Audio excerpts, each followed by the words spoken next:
welcome back to my YouTube channel. Oh my god, it's been a while sejak terakhir gue post konten YouTube. It's been a while and it's been a wild. Berhubung kemarin program monetisasi YouTube gue disetujui dan sudah mulai berlangsung, tentu aku harus lebih semangat lagi membuat konten. Cuan. Di video kali ini gue akan dandan, tapi it's not a tutorial video, jadi bukan tutorial. Tapi kalian akan lihat gue dandan step by step dan produk-produknya juga nanti akan gue tulis di teks. Tapi kali ini gue akan dandan sambil cerita pengalaman gue lulus COVID-19. Damn. Sebenarnya gue udah sering bikin konten terkait pengalaman dan sharing gue pada saat terpapar COVID-19 dan akhirnya sembuh, tentang apa aja yang gue minum, obat-obatannya apa aja, terus apa aja yang gue alamin dan segala macamnya itu udah pernah gue bikin kontennya di TikTok. Dan pada saat gue isolasi mandiri juga keseharian gue juga gue post kadang-kadang di IG story. Tapi banyak kisah lainnya. Sebetulnya banyak banget yang belum gue ceritain tentang apa yang sebenarnya gue alami pada saat terpapar COVID-19. Jadi, well, sebenarnya kayak suamiku, of course dia tahu ya. Tapi mungkin suamiku ada beberapa yang dia juga belum tahu. So, let's say it's gonna be like confession video gitu kali ya. Kayak pengakuan. Karena sebenarnya ketika terpapar COVID itu guys, nggak cuman sakit dari segi penyakitnya ya, tapi juga dari segi mental health-nya loh. Well, intinya pada akhirnya sekarang gue baru berani untuk bener-bener cerita tentang apa yang gue alami selama gue terpapar COVID beberapa waktu lalu sampai akhirnya sembuh. Semoga aja lah ini bisa jadi pelajaran dan bermanfaat lah buat semuanya, karena COVID itu sakitnya bukan cuma karena penyakitnya guys, mental health-nya juga kena. So, ini dia videonya.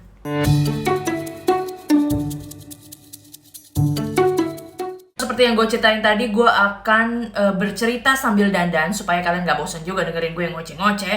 Ya lumayan ada yang ditonton gitu kan dandanannya ya kan. Kejadian pada saat gue kena COVID itu tidak akan pernah gue lupakan momennya. Dari mulai tanggalnya, harinya, kejadiannya seperti apa gue gak akan pernah lupa. Karena kebetulan itu juga lagi momentum tertentu, sehingga jadi kayak lo pasti akan ingat gitu loh.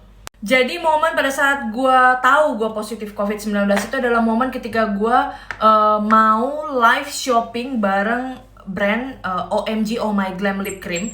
So itu bikin gue terngiang-ngiang dan inget banget gitu loh kejadiannya itu kayak apa.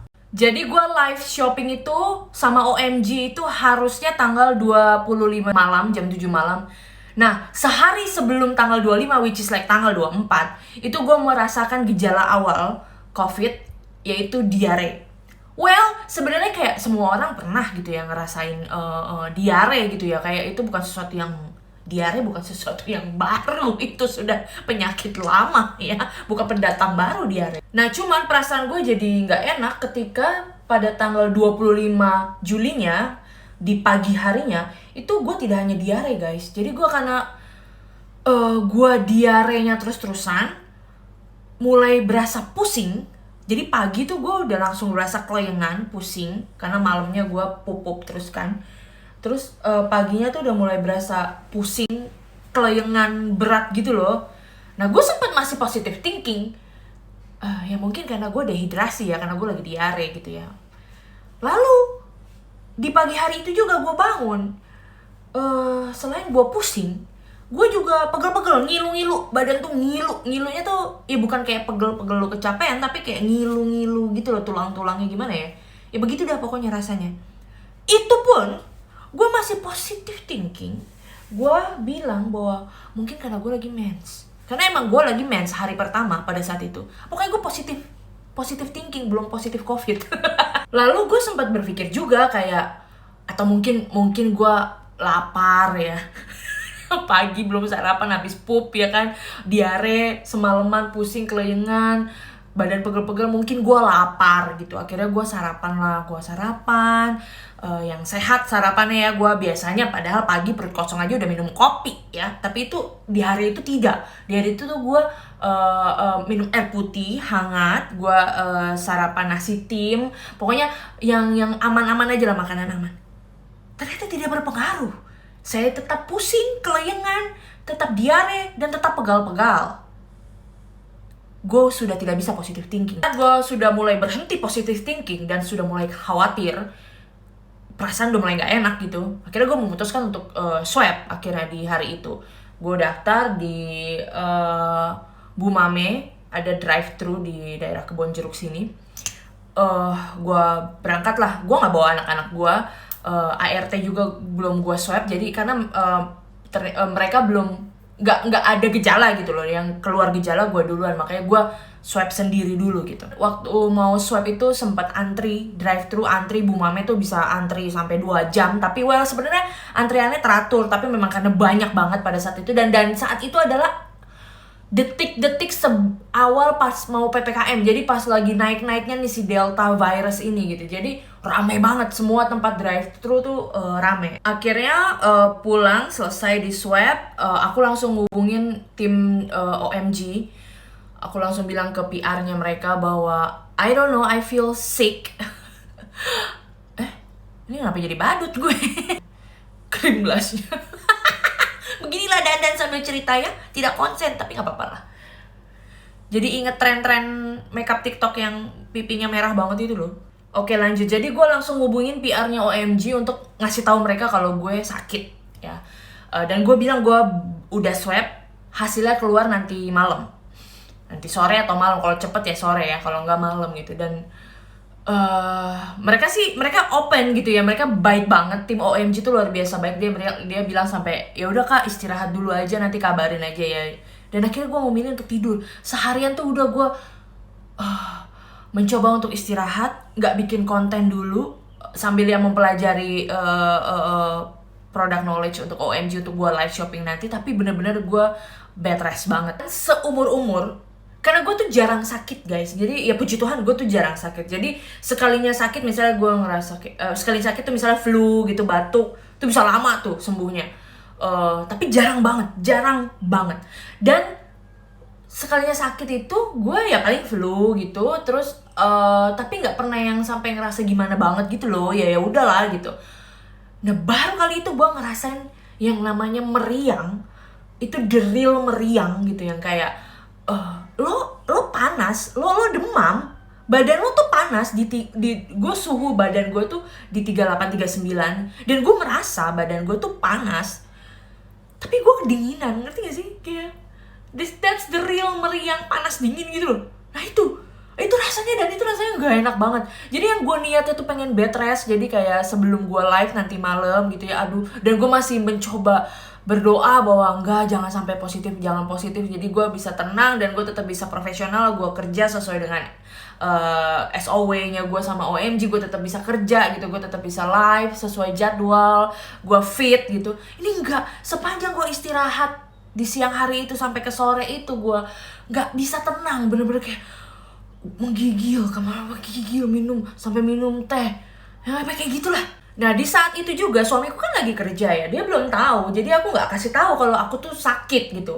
Aku cerita malamnya bahwa diare. Dia nanya kan, kamu keluar masuk kamar mandi terus ya diare nih, kayaknya aku sakit perut gitu kan, pegel, sakit perut gitu doang. Aku nggak bilang aku sakit yang gimana gitu, karena aku rasa di 24 malam tuh masih biasa aja gitu. Jadi pas 25 pagi dia berangkat tuh, aku baru menyadari bahwa kayaknya aku sakit, tapi aku belum cerita ke dia, dan dia belum tahu apa-apa. Dia nggak tahu yang aku ternyata sakit.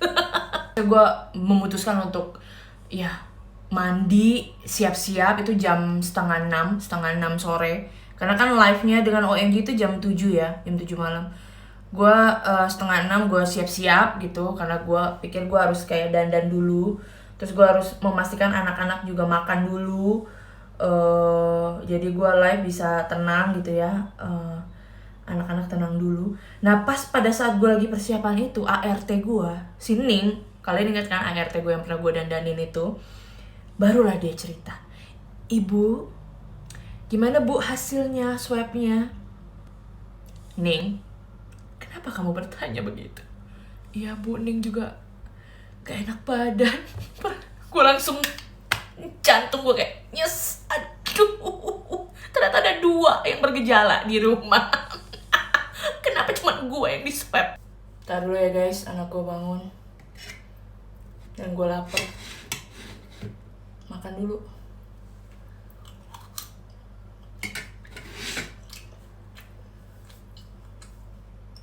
By the way, ini gue gak pakai ring light, pakai cahaya matahari. Bagus ya, cerah. Ini di rumah kami yang di Bekasi. Tempat kontennya bagus ya, backgroundnya. Terus cahaya juga. Ini gue di depan jendela. Ya, jadi ini depannya ini nih. Depannya ini. Tuh. Ini ring lightnya aku nggak pakai. Ini aku ngelihat itunya doang, kacanya doang. Buat kacanya. Ini cahayanya bagus banget bikin konten jam segini. Ini sekitar jam 11-an.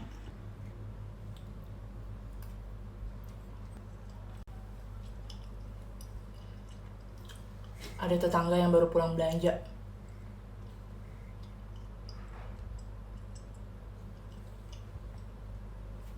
Belanja apa tuh dia? Lanjut ya guys, mumpung dia lagi anteng.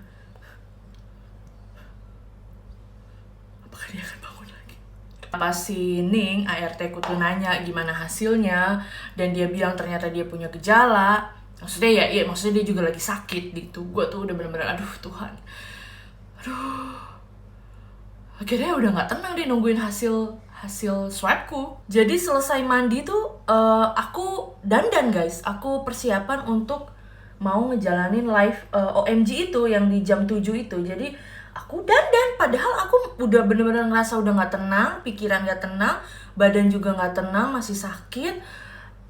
Sampai akhirnya detik-detik pengumuman hasil swabnya itu keluar adalah di jam tuh. Jadi aku masih bilang nih ke PR-nya OMG, mereka masih nanya, Kajen bisa, Kajen sehat. Gue bilang, ya bisa, yuk kita lanjut aja. Gue yang ngomong gitu, yuk kita lanjut aja, nih aku udah persiapan. Ternyata di jam 7 kurang 5 menit hasilnya keluar dan gue positif. Gue langsung kayak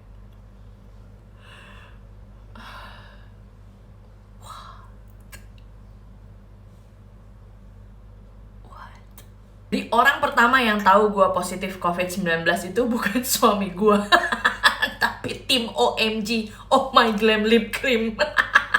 Habis itu gue udah langsung gak tenang, udah bener campur aduk rasanya, dan gue minta maaf ke tim OMG. Akhirnya gue gak jadi live saat itu, dan gue baru telepon suami gue. Dan dia speechless juga. Well, kenapa perasaannya campur aduk? Gue harus cerita bahwa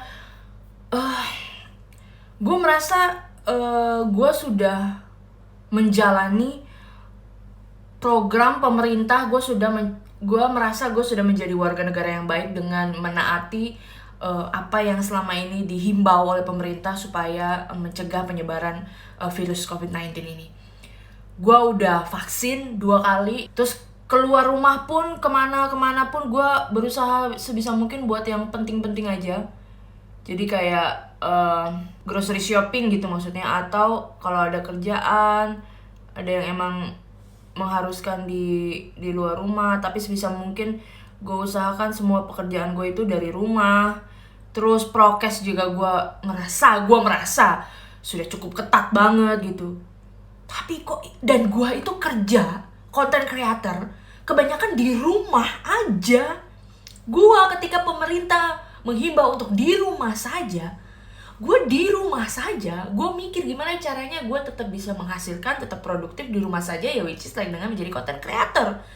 Gue keluar jarang-jarang banget, cuma untuk yang penting-penting aja, dan itu pun prokes, dan gue sudah vaksin 2 kali dan gue bisa kena. Itu yang bikin campur aduk kayak why?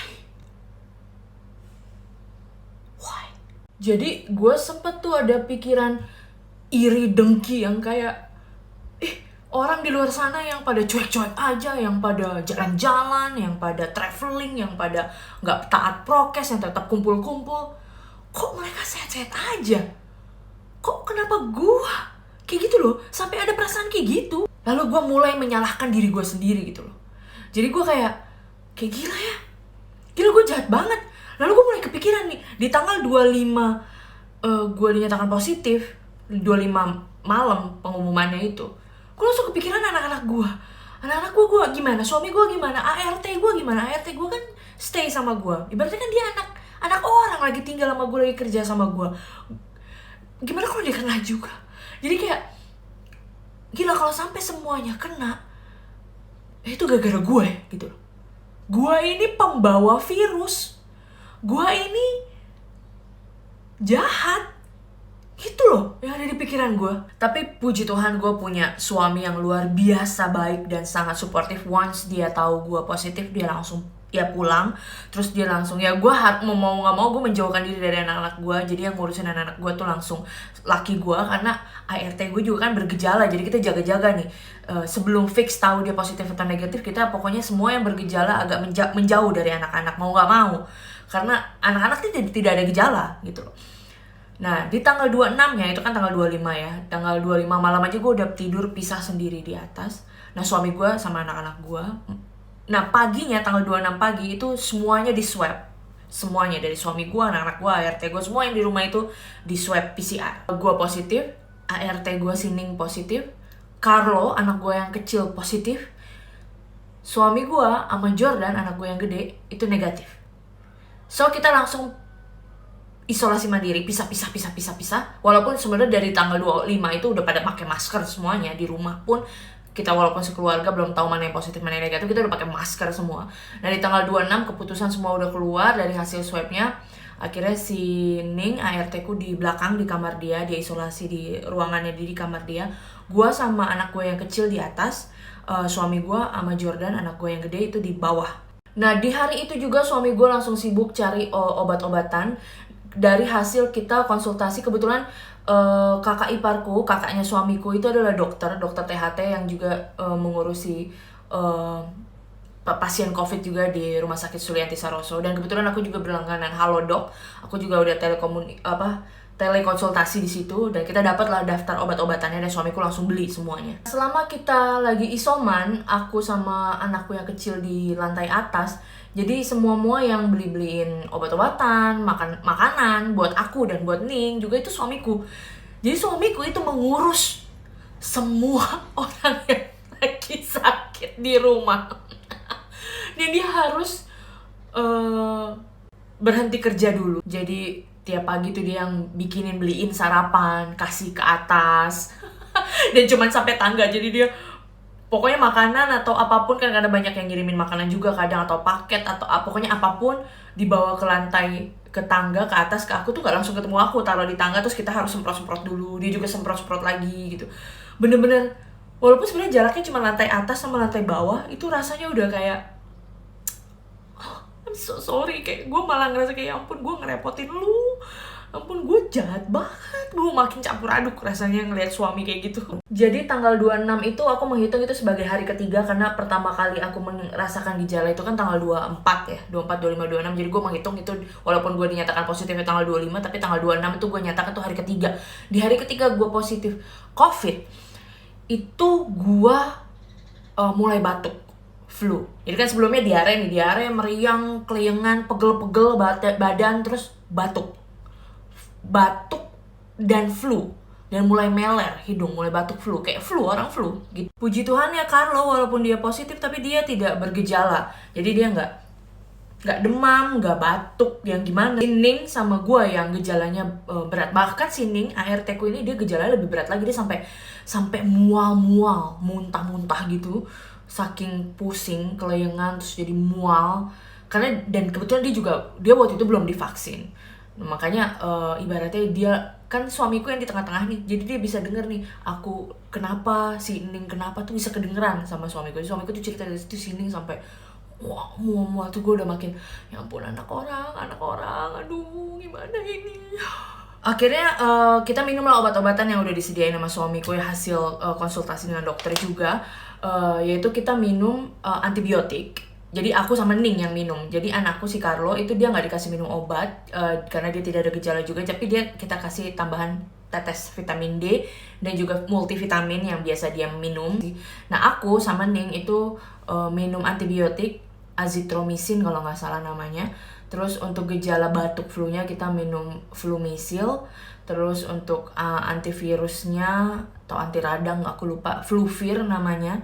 Terus kita juga minum vitamin semua, vitamin C, vitamin D. Terus kita banyakin zinc, protein juga. Itu yang kita konsumsi. Nah pada hari keempat, ya tanggal 27, itu gue sempat justru ngerasa kayak mendingan gitu loh, ngerti gak sih? Jadi kayak gue ngerasa fit, gue ngerasa sehat karena semenjak isolasi mandiri dari pertanggal 26 itu gue misahin diri itu juga gue tiap pagi tuh olahraga berjemur sambil bergerak sampai keringetan gitu loh. Terus juga terapi minum air putih, jadi cuma minum air putih, nggak ada minum air yang lain. Benar-benar sehari minimal 2 liter air putih. Dan hari keempat itu gue justru ngerasa kayak wah baik nih gue, kayak sembuh nih gue, udah negatif nih gue kayaknya, fresh, gue merasa fresh. Gue bahkan ngerasa kayaknya gue belum ngerasain anosmia yang kata orang-orang hilang penciuman, hilang rasa itu. Baik nih gue kayaknya. Ternyata itu semua terjadi di hari kelima. Pagi-pagi gue bangun, gue mandi, gue tidak bisa mencium bau sabun gue yang biasanya menyengat. Ini gue gak cium wanginya sama sekali. Panik. Setelah panik gue tidak bisa mencium aroma sabun gue yang biasanya menyengat. Setelah mandi tuh gue sampai nyemprotin semua parfum gue yang gue punya, bahkan parfum laki gue juga. Itu gue semprotin satu-satu, gue ciumin. It's weird that I cannot smell any of it. Gak kecium baunya. Bisa begitu ya? Itu benar-benar pengalaman yang terlupakan. Karena sebelumnya gue gak pernah, walaupun ya pernah sakit flu, tapi gak pernah sampai hilang penciuman, ngerti gak sih? Sampai kayak gitu banget tuh gak pernah, baru ini gitu loh. Habis itu di hari yang sama pada saat suami gue nganterin makanan, lalu gue coba makan. Hambar. Itu garam, kagak ada kerasa sedikit pun. Bahkan kayaknya kalau gak salah itu pada saat itu gue lagi makan ayam dengan sambal. Sambalnya tuh hambar. Itu luar biasa rasanya. Lu bayangin ya, rasa ketika lu ngerasa kayak lu punya harapan kayak ini gue udah sembuh nih, gue baik nih, gue udah sembuh nih. Nggak taunya muncul gejalanya yang lain. Dibarengin dengan gue meriang lagi. Jadi muncul gejala yang kemarin udah hilang tuh di hari 1, 2, 3. Muncul lagi bebarengan tuh di hari kelima. Ditambah sama gejala anosmianya. Jadi hari kelima adalah hari terberat di gua, menurut gua, pada saat isolasi mandiri. Rasanya tuh kayak di PHP-in, ngerti gak lo, yang kayak oke, lo sembuh bentar lagi. Tapi bohong. Saking beratnya di hari kelima itu, gue sampai melakukan sesuatu yang ini yang gue bilang tadi, belum pernah gue ceritain sebelumnya.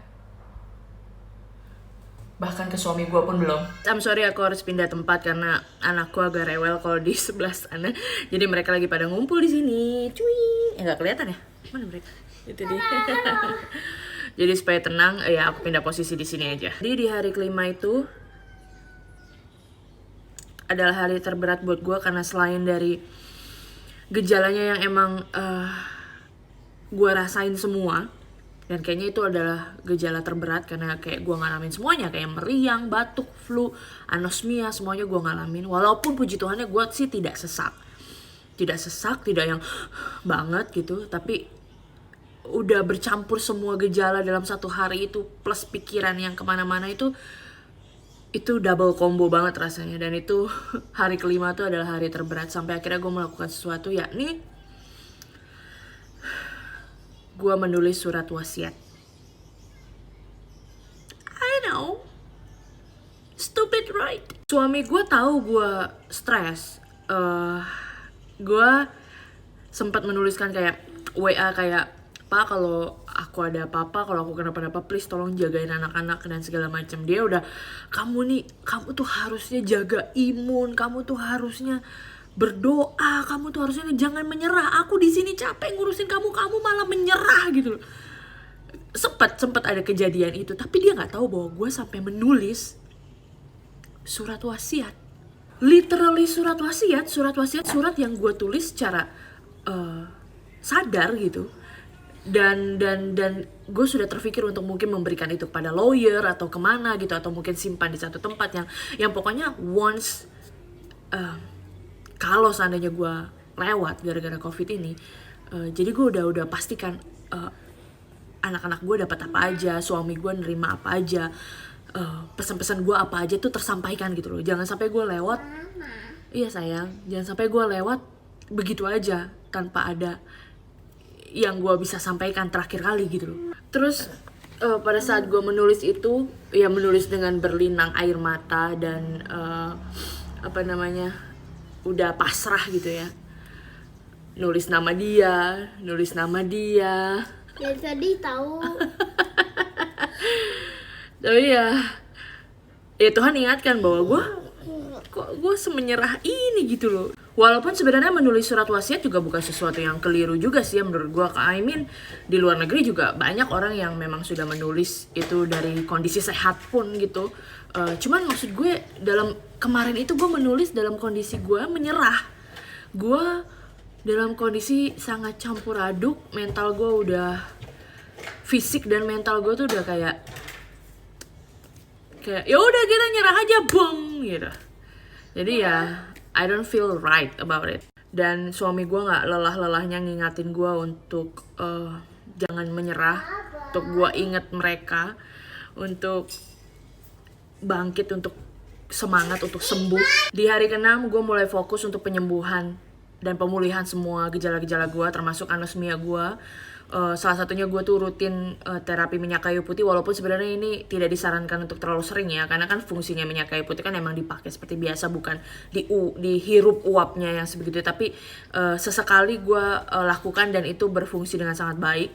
Jadi air panas mendidih yang masih beruap-uap itu gue tetesin minyak kayu putih dan uapnya gue hirup, dan itu cukup lumayan membantu mengembalikan proses penciuman gue.